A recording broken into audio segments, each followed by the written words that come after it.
What's up, guys, and welcome to the Fit to Flourish podcast. It's your boy, Mr. Fit to Flourish, and today I wanted to talk about one of the spiritual laws of success and how we can implement that into trading.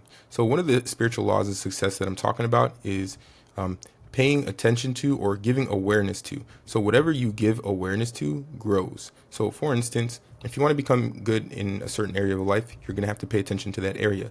So, an example would be weight loss. So, for me, I was a little bit above the average weight of someone my height. So I'm 5'9", 5'10" on a good day. And I weighed about 215 pounds. And I was just working too much. I used to play football and be in really good shape. And then I started to work as a pharmacist and just did not go to the gym. And I was not paying attention to my meals. So as soon as I began to pay attention to my caloric intake, the amount of calories I was taking in and cutting that down, as soon as I gave my awareness to that, then I started losing weight and I started becoming in better shape and also feeling better. And then I paid attention to how many times I was going to the gym and what I was doing in the gym. And giving awareness to that really helped me grow. So one thing that I do in terms of trading is I give awareness to what my trades look like and what trades were bad and what trades were good. So to make it pretty simple, I just kind of document everything.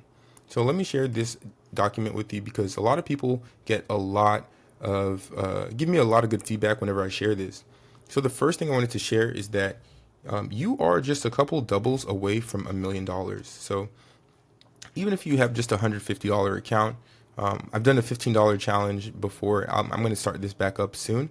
But even if you're at a $150 account, you're just a couple doubles away from these big numbers. So $1,000, you're only 8 doubles away from $1,000,000 or 9 doubles. So you're really not as far as you think you are in terms of making profit or getting to your goals when it comes to trading. So something to pay attention to is you need to take only good trades if you want to get there, because if not, you're going to be at 1,000. You're going to then be down 200 one day. You'll be at 800. Then you'll go up 100. You'll be at 900, but you'll still be at a loss. But it was a good day, and then you'll be back at 850 because you took a loss because you took a stupid trade. Then you'll be back at 990. Then you'll be back. So you'll go back and forth as long as you don't stick to a system and take only good trades. So if you can't tell the direction of the trade, then do not take the trade. So some of the things that I've noticed along my 5 years of trading is these things. I documented everything that I was doing that was wrong, that was causing me to lose trades. And then I also documented everything that was right, that was causing me to win. And then I made a golden plan based on that.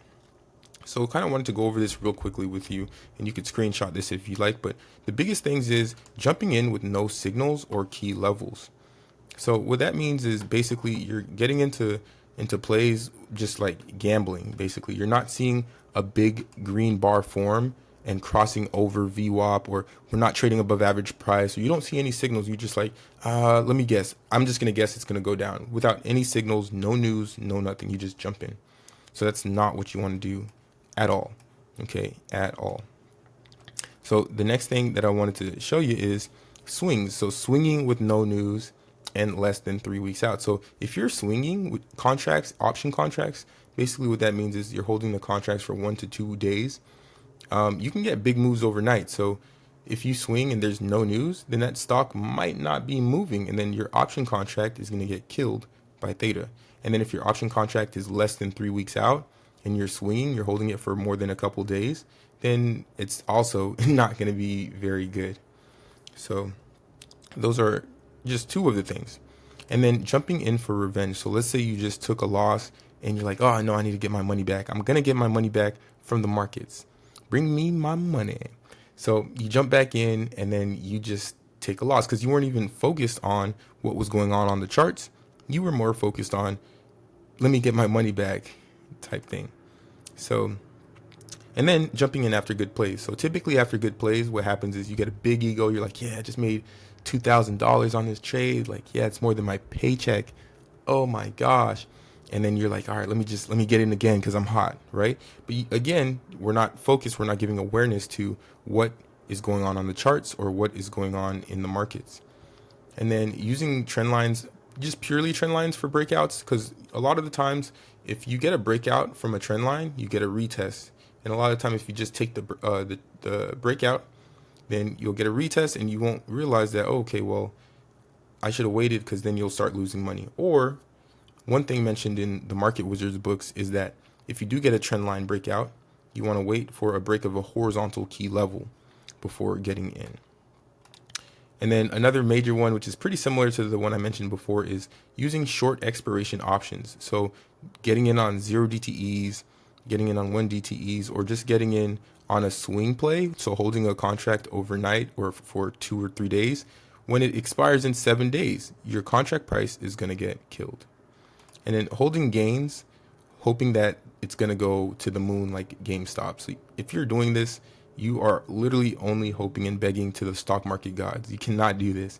You need to take profit when profit is being given to you in the markets. You can't just hold it hoping it's going to go up. You have to look at the charts and see, well, are we at resistance here? Should I take profit? That's what you should be asking yourself. This is probably the biggest killer of any retail trader's money here, gambling on earnings plays. So a lot of retail traders keep asking me, I'm a retail trader too, but other more novice traders are asking me, hey, what do you think about Nvidia for earnings? Or what do you think about Tesla for earnings? What do you think about this for earnings? Well, I think for the earnings run up, leading up to earnings, you should get in on calls because the stock is going to be moving in anticipation of earnings. However, during earnings and after earnings is reported, you don't know what's going to happen because a lot of stocks recently have been reporting great earnings, beating their earnings per share, also beating revenue. And then they just get killed. There's just a massive sell-off overnight. And then the implied volatility on the option contracts are way too high. So your contracts on options get killed. So never gamble on these earnings plays. What you want to do is you want to play the run up to earnings because most likely it's going to be moving to the upside. And then after earnings, if it breaks up, then you can continue on that breakout. Or if it breaks down, you can wait and play 2 to 3 weeks after it settles, play it and do your thing. But never hold option contracts during earnings. And then getting in before a point of interest. So what I mean by that is if, for instance, let me pull up this tab here. So let's say that we wanted to fade, we wanted to get puts going down once we see the stock reach this level. But let's say we're like, well, I think it's going to start going down here. You get in here, but it still pushes up. Now you're losing money on your put contracts. So you never really want to get in before the bars are formed. Okay. Never want to get in before the bars are formed. Now, this is how not to lose money. This is the golden plan. So you want to set tight stop losses and follow them. Do not ever, if it hits your stop, do not ever be like, oh, well, I'll see if it turns around here. No. If it hit your stop, it hit your stop for a reason. The play isn't going to play out how you thought it would. And strength in whatever direction you thought it was going is not as strong as you thought it was. So you're wrong, and that's okay. Trading, you can't be right all the time. But you need to manage your risk. And that's what we're doing by setting tight stop losses. You manage your risk. And then you need to understand that when you do set a stop loss is because you understand that good trades just go. So if you get in on a trade and it's just, you get in on calls and you're thinking the stock's going to go up and it just keeps going up and it never comes back down, that's good. That is a good trade. But if you get in on calls and you think that the stock's going to just go up, you get in and it just starts going down and bleeding below your stop loss and you're like, no. It is going that way because it's not as good as of a setup as you thought it was. And then getting in with 4 pieces of confluence. So what that means is you see 4 signs showing that the trade is going to be going in your direction. That is when you get in. You don't want to be getting in with only one sign like, oh, well, it hit this level, or, oh, well, it looks like there's some news. Like, no. You need 3 to 4 pieces of evidence showing that the trade will go in your direction. Why do you think people use indicators? Why do you think people listen to the news? These are just pieces of evidence showing that the trade is going to go in your direction. That's why people follow ICT or SMC strategies or like looking at order blocks. All of this stuff is just evidence of patterns that keep repeating. Okay, that's all it is. Indicators, patterns, that's all this stuff is. There's no secret strategy. You're just collecting evidence that the trade is going to go in your direction. whatever pieces of evidence that you find based on backtesting that show up most frequently to yield a great trade, that's what you use. Who cares about ICT, SMC, PBD? None of these strategies, okay? Every strategy works, but it's all about collecting evidence. And then understand abundance. Never FOMO into trades. So understand that trades, big trades, happen every single day. If you missed a trade and it's just going to the moon today, well, guess what? Tomorrow, there's going to be another stock or another trade that's going to go to the moon. So you didn't miss anything.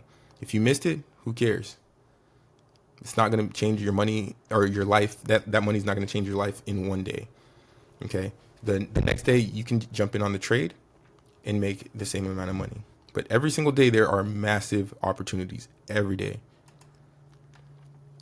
And then using the golden pocket, so the golden fib. So the Fibonacci retracement is a really good thing to use. So I like to use that quite a bit. And then make sure you get out with a gain. Remember, do not hold and hope that the stock is going to continue in your direction.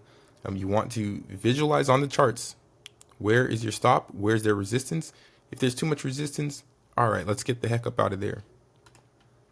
Understand the big picture. The big picture is small gains every day, or it might be just one massive gain for you if you're looking only for an A+ setup. But the big picture is, yeah, let's get our gains and let's get out of there. Okay, we're not extremely greedy. We take good plays. And then F massive plays. Like if you missed the massive play, who cares? There's another one tomorrow. And that's pretty much what I mean by that piece right there. And then trading before 10 a.m. is only recommended for high quality traders. So if you've been trading for quite a long time, you could trade before 10 a.m. However, big institutions and big hedge funds and big money is trading at that time. And the stock market's pretty volatile. And then every day there's a 10 a.m. Eastern Standard Time reversal. So just know that this is Eastern Standard Time, EST.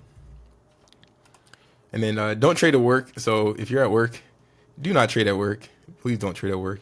If you get some free time, like you're on your lunch, 30 minutes, that's fine. But you can't be trading at work and like looking at your phone and doing what you're doing. And this is one thing that got me killed was I would try to be looking at my phone and then going to help patients, and it was no bueno. And then again, do not hold earnings plays. Do not hold earnings plays. So that's all I had for you today. There's quite a bit of other things in here that I kind of document. Actually, let me pull those up real quick. I do want to share this stuff with you because it's really good stuff. So a lot of things I document. I document the biggest moves before 10 a.m. Like I go through every day and I'll mark, okay, when was the biggest move? Okay, there was one before 10 a.m. here. Okay, it was for 11 a.m. here, from 11 to 12. And just documenting a lot of different things that I see on the charts so that I can recognize the patterns every time they happen. So pattern recognition is literally the name of the game. And I noticed that's what some of the best traders in the Market Wizards books, that's what they're doing. They're just recognizing these patterns. When they see it happen, they jump in because they know it's a guarantee. And that's the way to be a really good trader. So any questions, drop them in the comments. If you want to see more videos like this, let me know. If you want to see more vlog style videos like the one from yesterday, let me know. But I hope you guys have a great day. Stay fit mentally, physically, financially. Fit to flourish. It's your boy. I'm out. Good morning, welcome to the Fit to Flourish podcast. Let's talk wellness, finance,